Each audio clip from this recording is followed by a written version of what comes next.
I'm sure it's small enough that we can also hear each other, right? You can hear us. Okay. So, first of all, what did you guys think of that? What did you think of that? Had you guys seen it before? Yeah. Yeah. Okay. Yeah. Okay. There you go. So, what do you guys love most about your character and or job? Let's start with that. What was your favorite thing? The best part of the job is the people. It really is. That's like what we don't see on the posters and on the red carpets and stuff. I mean, we see people, but the people is really like what we experience. You know, what you see on the screen is like a fraction of a memory of what we did. Right.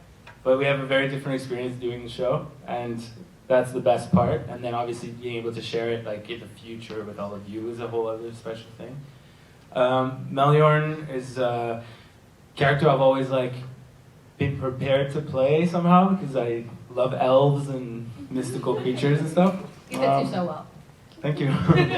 And you know, I've sort of always knew I was going to play a thing like that, so it was really fun to be and to, you know, embody someone that's eternal and old and just watching humans like, what are you doing? Let me just come in and do this for a second and then leave.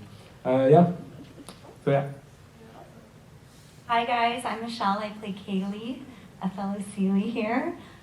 Similar to Jade, I always have been obsessed with fairies since I was like 2 years old. So when a casting came out and I saw that they needed a fairy, I'm like, oh my god, this is amazing. So when I got cast, it was honestly like a dream come true for me.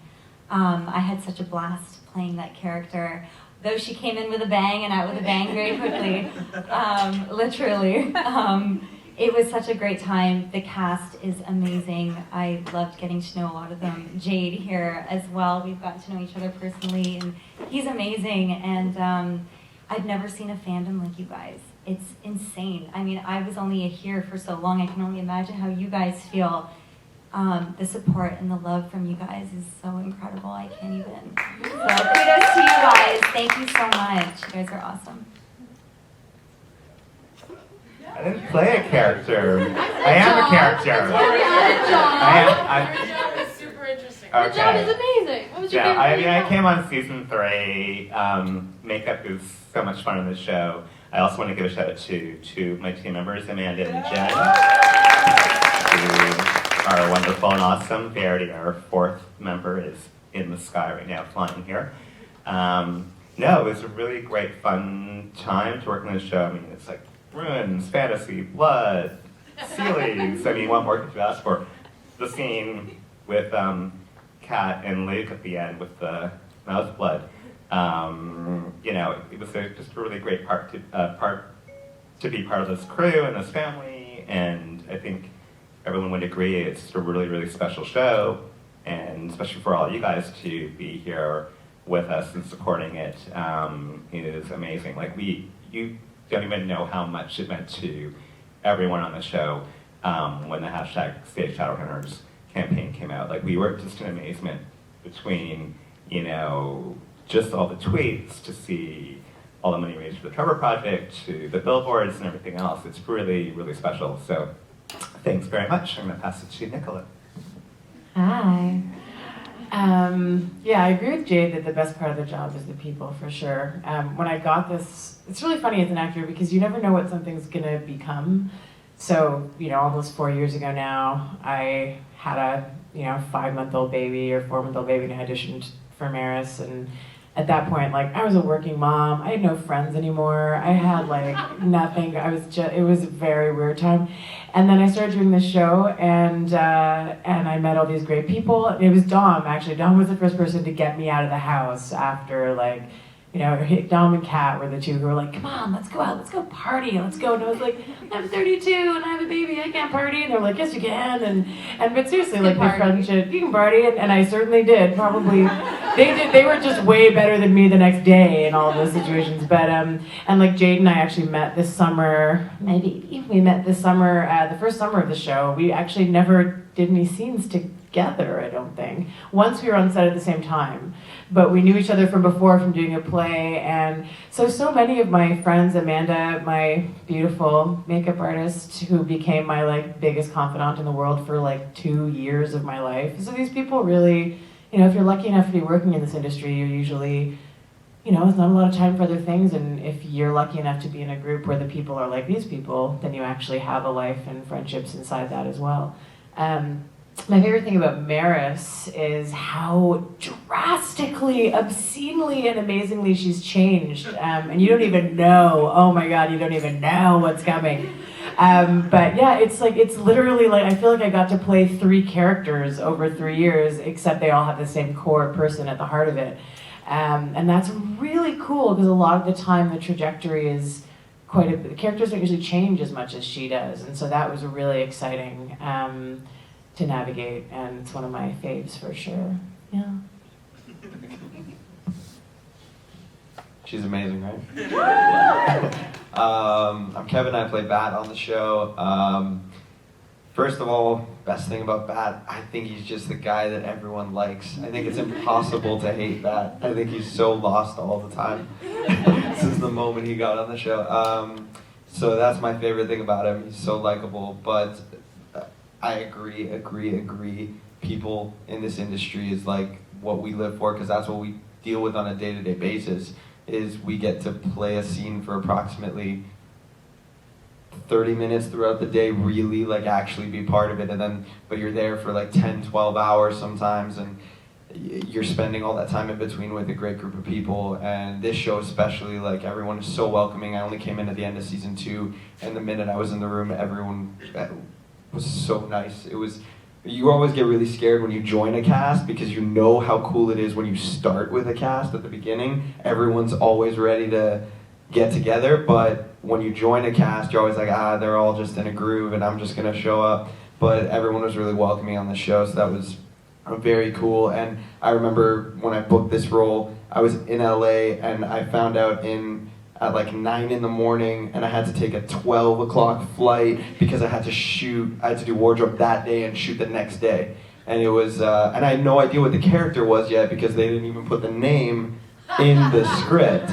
So I was guessing the whole time, like, okay, so who is this? I don't know. And so I found out actually when I landed who I was actually playing on the show. So it was kind of cool. So yeah, just the fact that this job changes so much all the time, even on one show, is my favorite thing about it. Is it's never the same day, twice, ever.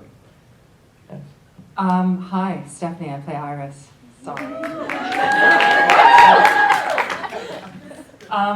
Yeah, the community is great. It's a complicated life to live as a working itinerant actor.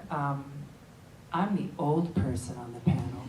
So when I read for Iris and she was in her 60s, so I was like, oh, fuck. Really?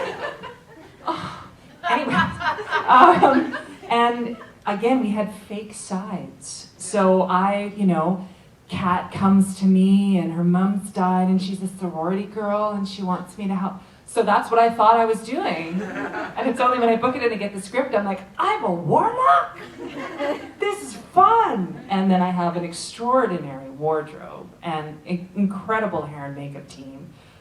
So it truly is this type of show, this people, this community, as much as it is heightened and fantasy, there's such an authentic, organic sense of family and self. And as a 47-year-old white woman working in the business, I play a character who is completely autonomous. She's beholden to no one. She has her shit together. She runs her own show, and she plays with the big boys. So if we can have more of that, please, that'd be great. Yes.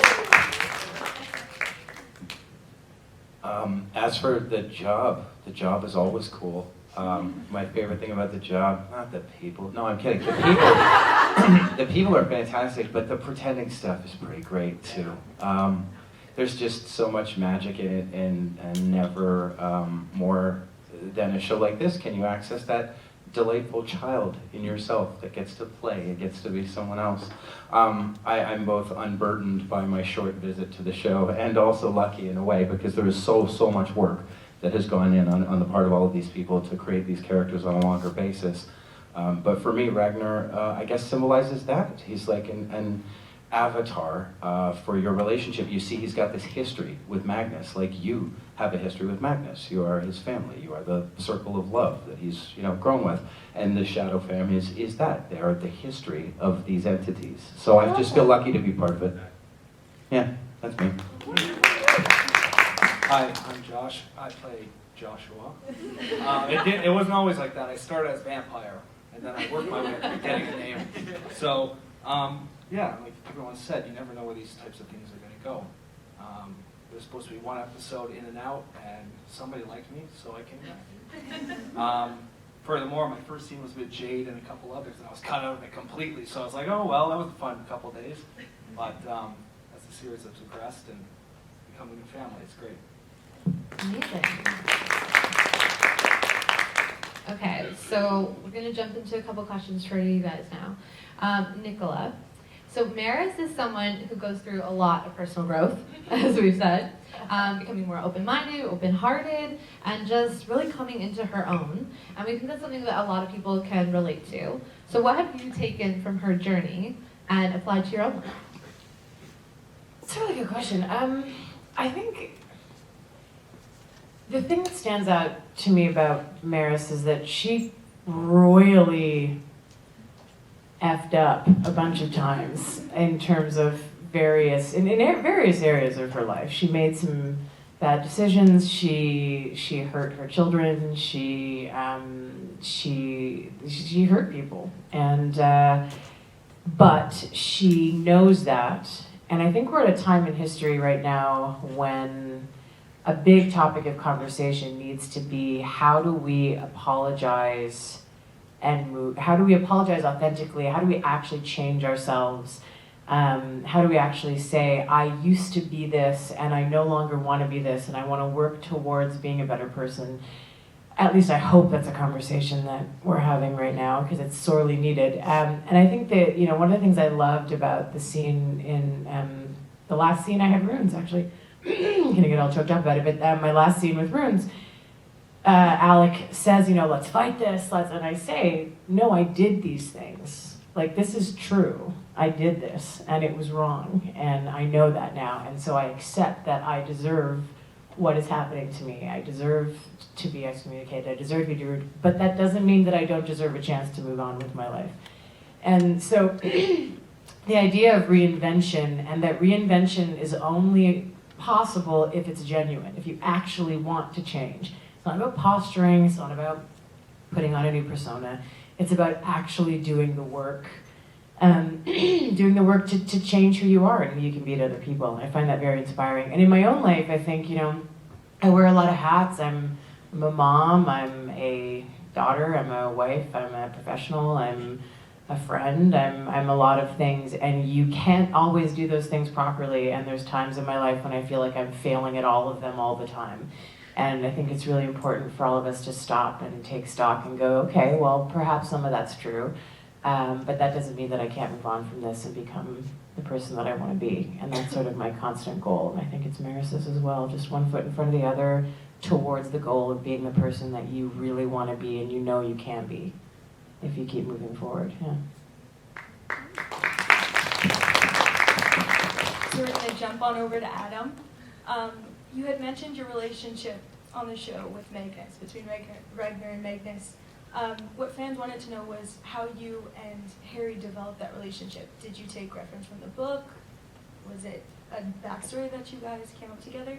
Yeah, I think he was certainly far more familiar with the source material than I. I did read the Bane Chronicles as soon as I found out that that might be happening. But the truth is, you walk into a room that has Harry in it, and you go, oh God, I gotta love this guy. Hi, I love you. Hi, and I love you. And I, as I was saying to someone over here, I feel like Harry is a wide open rib cage, and his heart is just beating there. And if you want to touch it, it's right there. So I was just fortunate to have to be able to share a scene or two with someone like that who just gives you, here, connect. Here are all these tendrils of love and light and warmth. Oh, okay, thanks.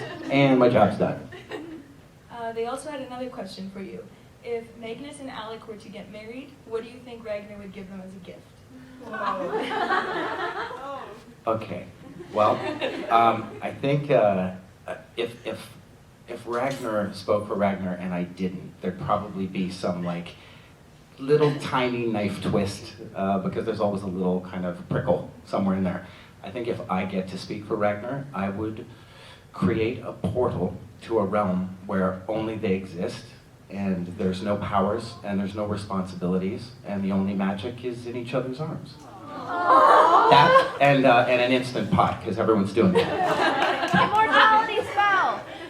Oh, I love that. Okay, Brian, on August 25th, 2017, you tweeted that you were the new makeup head of department for Shadowhunters Season 3. And you have been... we went back. And you started feeding the fandom, which we love, all of your behind-the-scenes photos. You are so good to us. So we know Cal Penn, is that correct, inspired you to join Twitter. But what inspires you to share all your behind-the-scenes with everyone? I don't know. I think it's just I've always taken fun photos on set before social media existed. And at our wrap parties, I would give them to production, and then they'd usually show them at the wrap party, which is always good fun, or all around the mirror. I don't know, it's just, I started my Twitter and when I was on another show, you know, a couple likes here and there, and then I started with Shadowhunters, and when I came on board, you know, Amanda and Verity were like, oh, there's a fandom out there, and I'm like, oh, it's fine. And I kind of did a few things, and I became like, oh, well, that's really cool, 100 likes. Wow, that's pretty amazing. And then it started growing and growing and growing. I don't know, I have a little bit of an eye. I think I capture fun moments that I think the fans like to see, things in the trailer or just things I'm seeing on set. And I'm a fan myself of genre shows and stuff like that. So I feel it's just it's a way to connect with you guys, and you guys seem to like it. And we love it. You know, if you guys have a little smile on your face, that always makes, you know, my day as well. So I don't feel it's a chore, I don't feel it's work, I just feel it's something to extend the Shadow Fam love to everyone. So yeah. Amazing. We thank you. We love you. Can I just say something about what you just said about the fandom and about you guys and the fandom itself? So the craziest thing I think for a lot of us about this show was not anticipating. So like the Twitter thing, I'd had Twitter for like a hot minute, and I think I had 40 followers, and they were all like my friends or my neighbor or whatever. Yeah, exactly. Like, literally, where it was like, oh, I knew every person. And then I remember when they started announcing casting in season 1, they didn't tell us before they put out the press releases.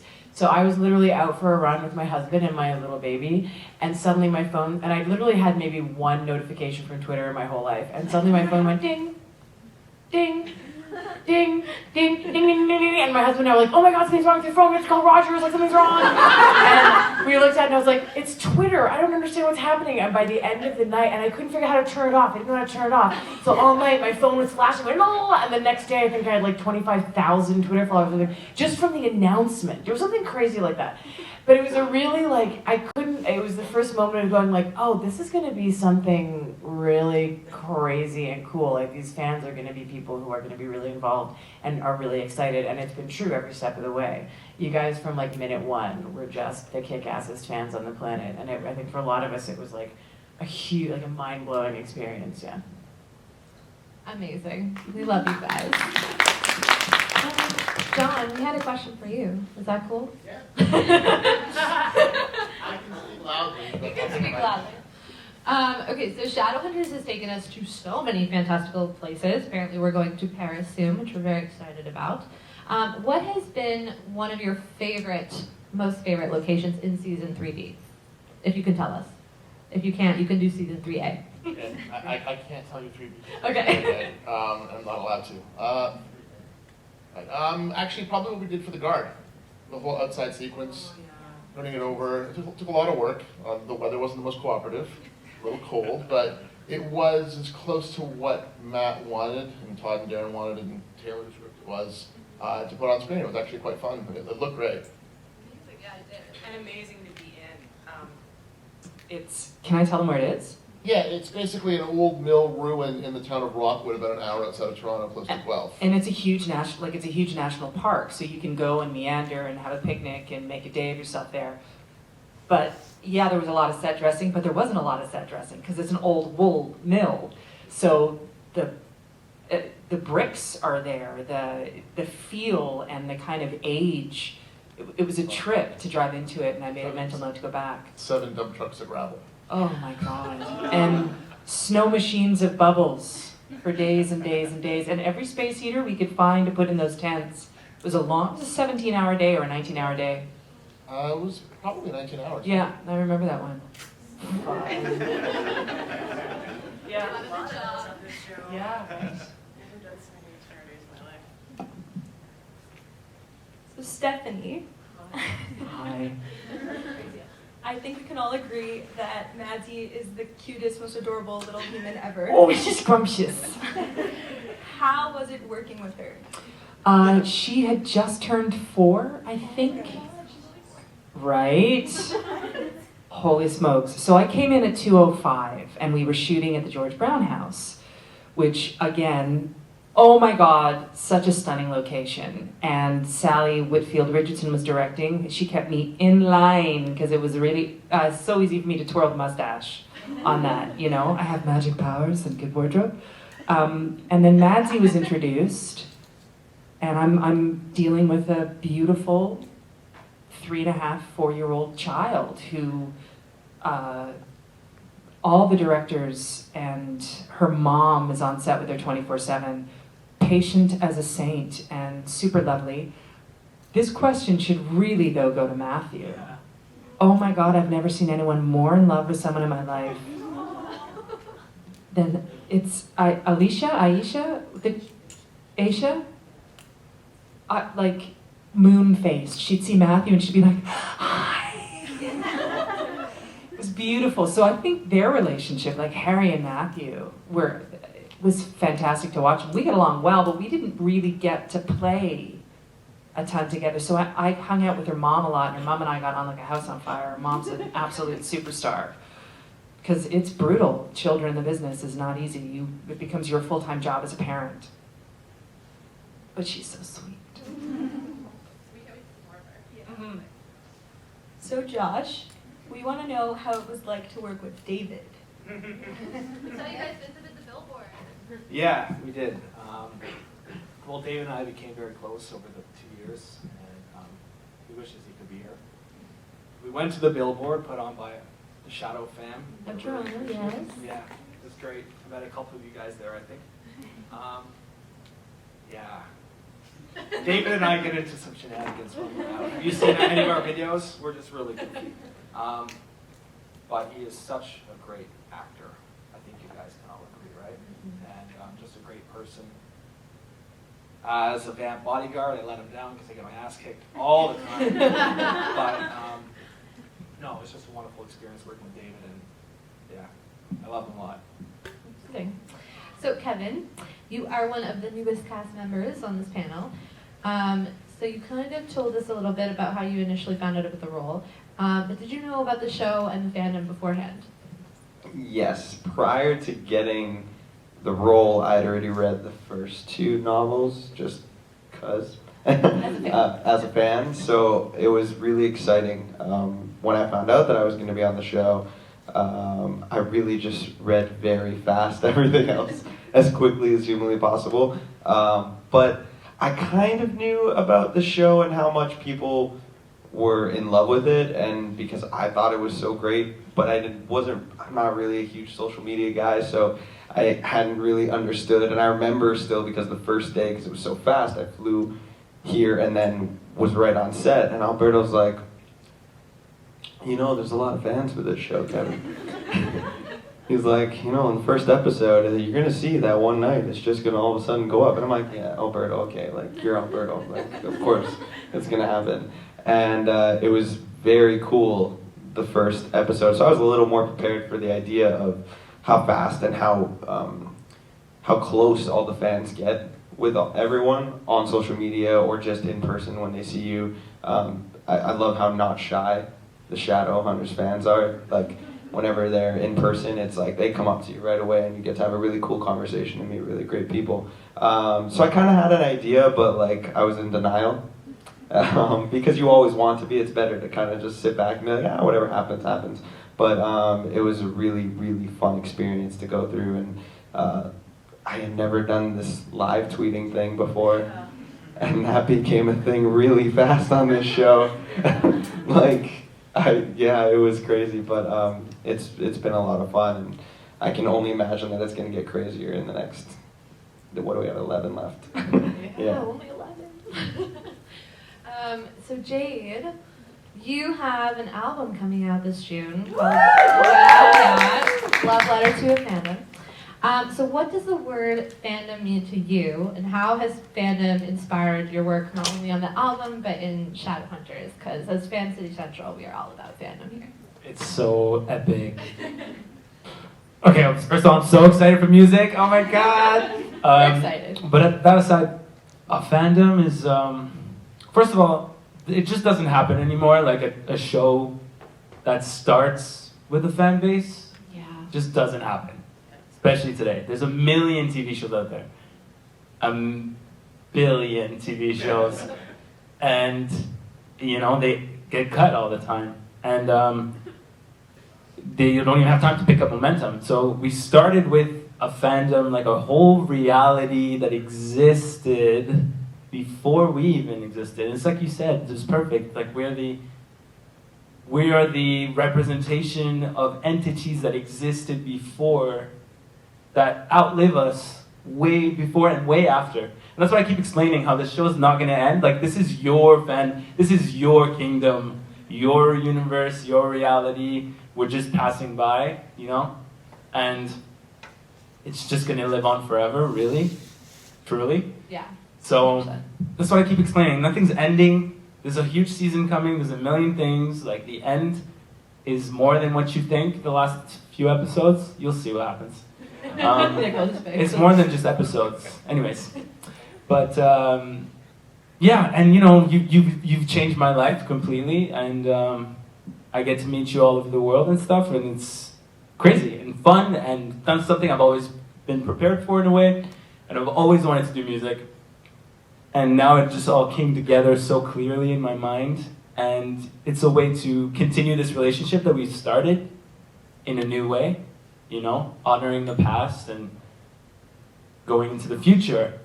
And it's like a bridge into the future. And I love the connection I have with artists. I love music artists and how close they are to me just in my own experience. So it's going to be a way to just elevate our connection even more, and lots of changes and things are going to come, so I'm so excited, like you don't even know. So does that answer it? Yeah. So it's just a way to thank all of you and to move forward in the future together, because this ending thing is so false. That's what I keep trying to explain. So it's a way for me to really make a point of that and continue in the future. Everybody here, we all have such a future together. Even there's going to be more versions of this for you, tons. It's all going to keep coming. So, it's like a way for me to do that and to thank you and to do what I've always wanted to do with you. Like, music is just a whole other thing. So, yeah, very excited. I just want to add something to what Jade was just saying. I know we agree on this. The thing that I find interesting is that you guys, like with the conventions, you guys, and I get letters and messages and people saying how does it feel to have changed people's lives or to help people? And the thing I find really interesting about that is when I talk about changing people's lives, my whole life, 4 years ago, I could not have imagined the doors that this has opened for me, the people I've met, the traveling that we get to do, the connections that I get to make with people on the street. You guys have changed our lives, and that's all about you. This only happens. This is literally I have friends who are way more talented than me, way more. I've been doing this way longer, and have never had most actors go through their whole lives never having an experience like this. And so, in terms of changing lives, it goes the other way, right? You guys did the changing, and that's all you, and we're hugely grateful for that. Yeah. So going off of that, I think that what what's so special about this show and what resonates with people is that it just does representation so well. So what we want to know, applause. So what we want to know is, what does Shadowhunters mean to you, and what did you guys... All over the world, online, and then they meet at the conventions, and then they just have the best time of their lives, and I'm just like, wow, this is epic. Because I've had that. I'm part of a fandom, a Buffy fandom. Yes, and I'm very aware of what this is, and this show, and this story, and I told Cassandra Clare when I met her, I was like, you're a Buffy fan, and she said yes, and I'm like, I know it, because I see it in the story, it's so all over the place and obvious, and she was like, yeah, totally, I'm like, yes, I get this. And I told Kat the first time I met her, I was like, you know you're the new Buffy, right? You know that's how Freeform is like branding the whole thing, right? Because this photo shoot of the promo shot is exactly the same as this other photo shoot promo shot, and I know exactly what's going on here. Very different writing, but you know, totally different things, but totally the same sort of realm that it exists in, and that's why I'm so excited to be part of it, because I am you. You know, fan art, like, you want to see my boxes of comics I've made of Buffy? There's tons of stuff. Anyway, yeah, it's just a magical thing.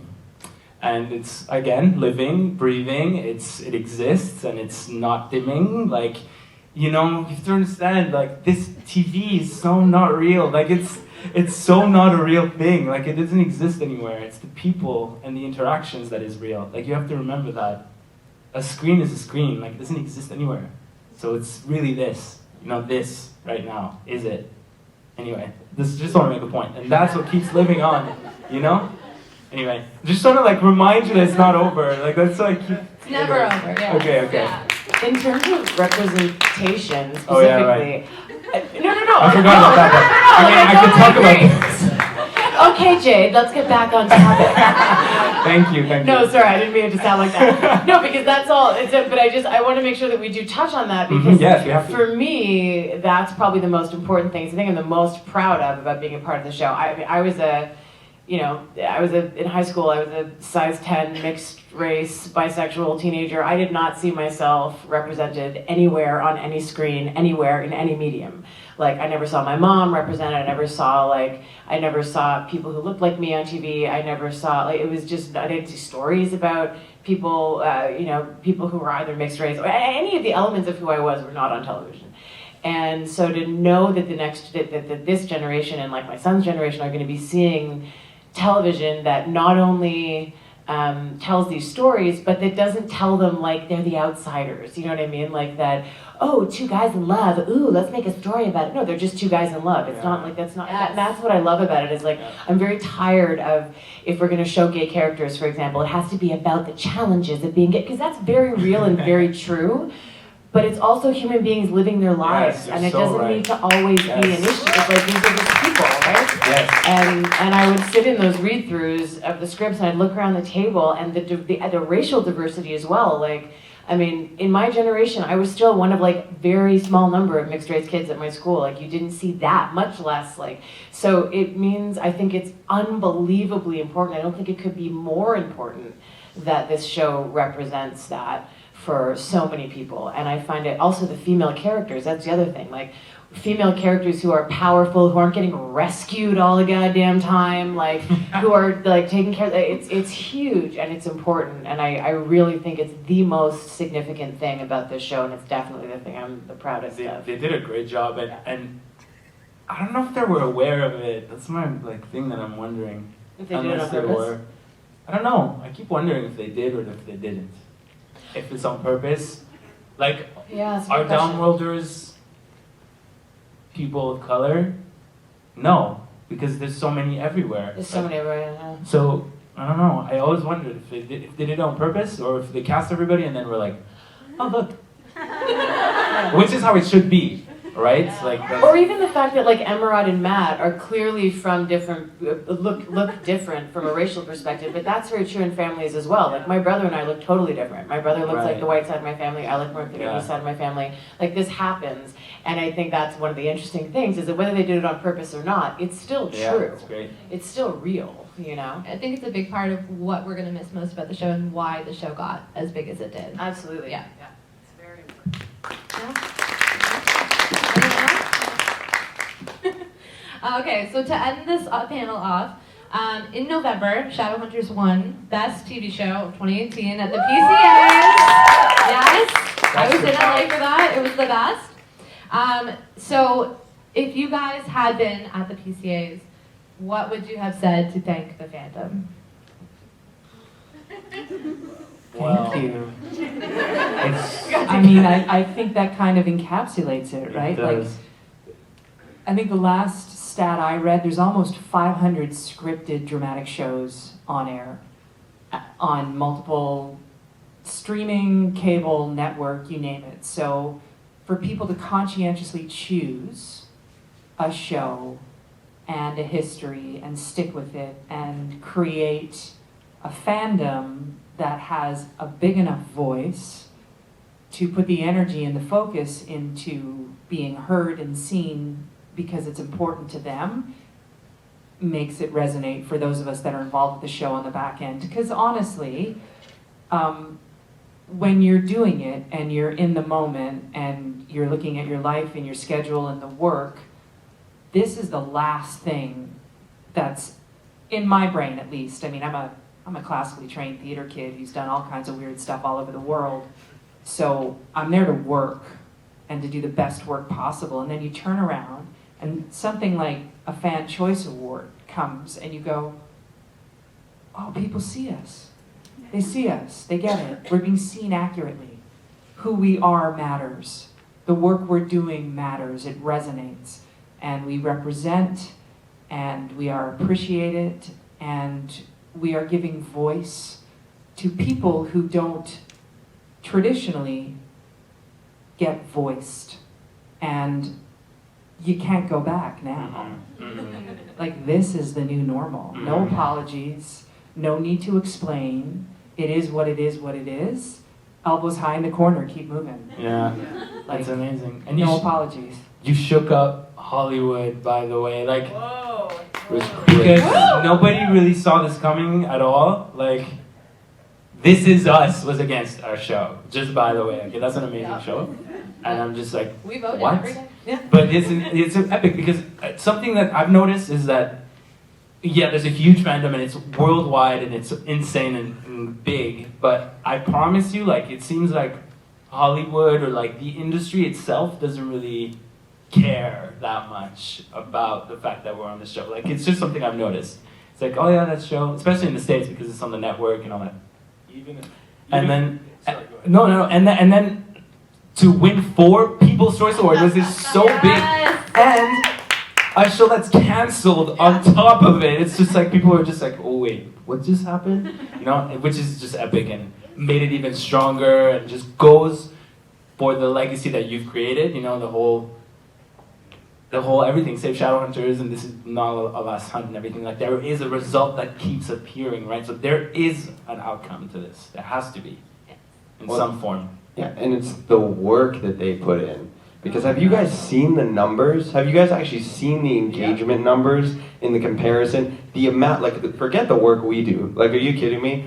The work that you guys do there's like 35 million watching a show and then 5 million watching a show, but those 5 million are putting in 10 times the amount of work that 35 million people could put in.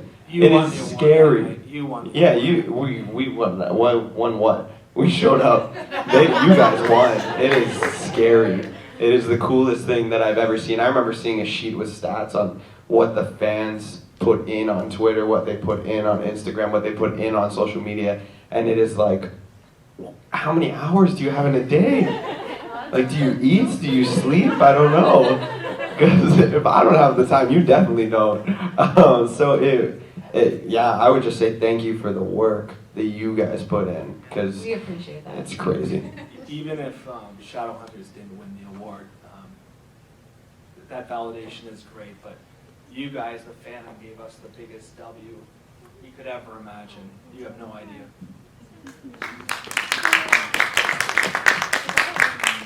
All right, I think that's our panel, guys. Thank you so much for coming out. Thank you guys so much for coming. We appreciate it so much. And we have raised over $350 for the Trevor Project. So thank you. make sure that you will grab one of David's posters on your way out when you're leaving. And thank you guys so much. It's so cool to have Canadians here. Can we just like? Yes! So awesome! Oh, Finally, it took how many years? Like, whoa. Shoot. Gosh. We should do this more often. Just saying. Conventions, like, make something happen.